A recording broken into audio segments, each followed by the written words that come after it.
Comment créer une audience en partant de zéro?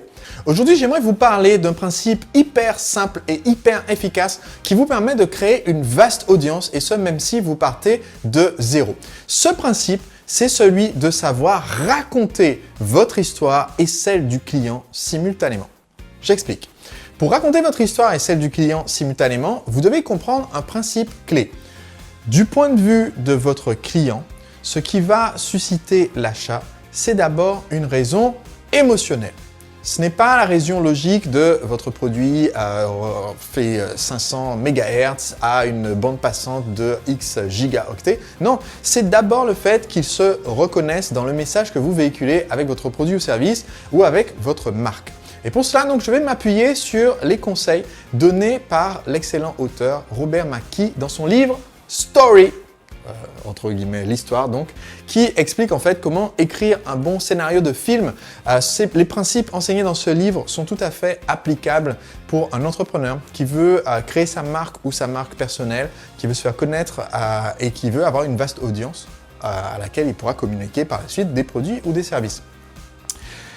Quand j'ai démarré mon activité en partant de zéro, mon activité de coach amoureux pour les hommes célibataires, la ressource principale qui m'a permis très rapidement de créer une audience, d'abord d'avoir mes premiers 400 abonnés, puis de passer de 400 à 17 000, puis de passer de 17 000 à 105 000 en l'espace de un an, puis un an, puis un an. Cette ressource, ça a été mon histoire à moi. En fait, je suis un ancien timide. J'ai décidé de vaincre ma timidité un beau jour quand j'ai réalisé que ça ne m'aidait pas particulièrement avec les femmes d'être timide et j'en ai eu marre.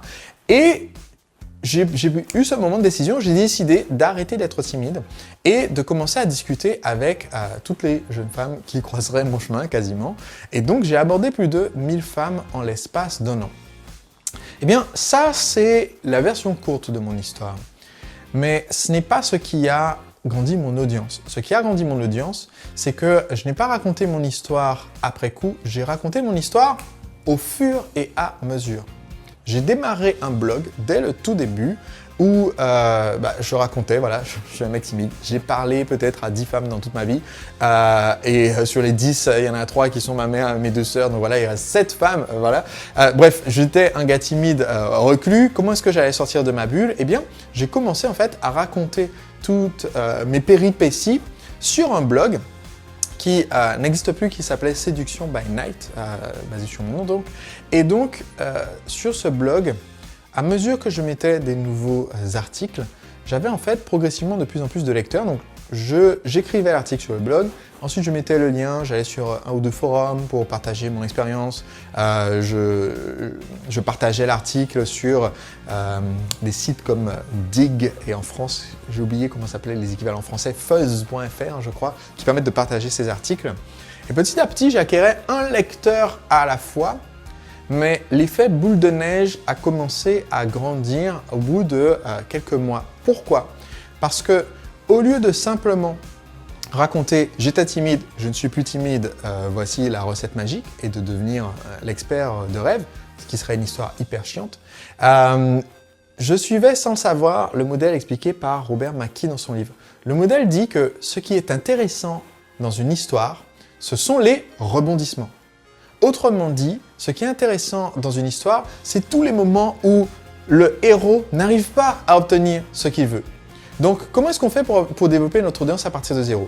Il y a 3 éléments essentiels. Le premier élément, c'est d'avoir un point de départ, donc votre histoire personnelle ou celle d'un client si vous racontez l'histoire de vos clients, un point de départ qui soit similaire au point auquel se trouve votre audience aujourd'hui.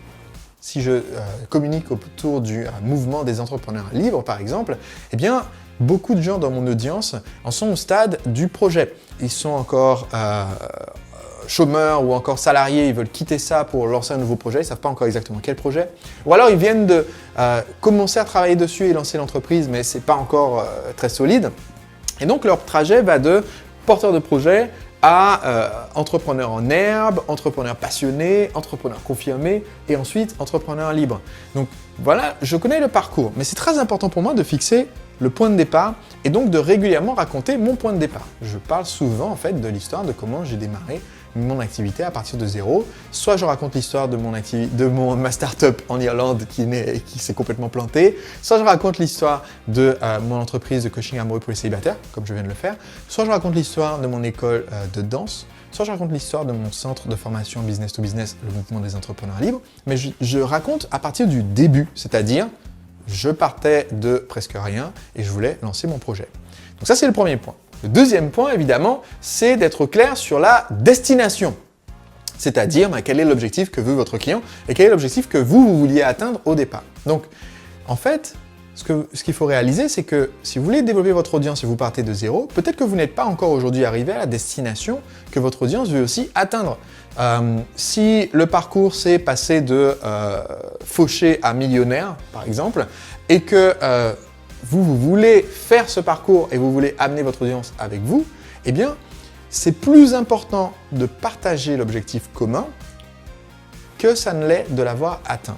Donc, vous pourriez très bien en être que juste un pas plus en avant que votre client, vous n'êtes pas encore arrivé au sommet, mais vous expliquez clairement que vous partez du même endroit où il est parti et vous recherchez à atteindre le même sommet que ceux qu'il a rencontrés. Donc ça, ce sont les deux premiers points. On a un départ, on a une destination. Et ensuite, l'élément suivant, et qui est indispensable pour une bonne histoire, pour que l'histoire soit accrocheuse et pour donc faire grandir votre audience, l'élément suivant, c'est le conflit. C'est-à-dire que maintenant qu'on connaît votre désir de partir du point de départ et d'arriver à la destination, eh bien, au lieu de faire une ligne droite et d'arriver directement, vous allez galérer. C'est la vie de toute façon. Vous allez certainement galérer, quel que soit l'objectif, que ce soit apprendre la photo comme Laurent Breillat qui a démarré en tant que débutant photo et qui est devenu expert photo sur son blog, que ce soit par exemple, à l'heure où je fais cette vidéo, je suis en train de préparer le lancement de mon prochain livre. C'est mon premier livre avec un éditeur qui va paraître aux éditions Le Duc. Et en fait, je suis parti de zéro avec juste une idée de livre que je voulais faire et avec l'envie d'arriver à la destination d'en faire un best-seller et donc un livre qu'on trouve dans toutes les librairies. Mais en fait, mon parcours, je ne vais pas attendre d'être arrivé à la fin et de juste dire « Hey les mecs, j'ai sorti un best-seller ». Ce que je fais au contraire, c'est vous montrer tous les moments de conflit et de difficulté.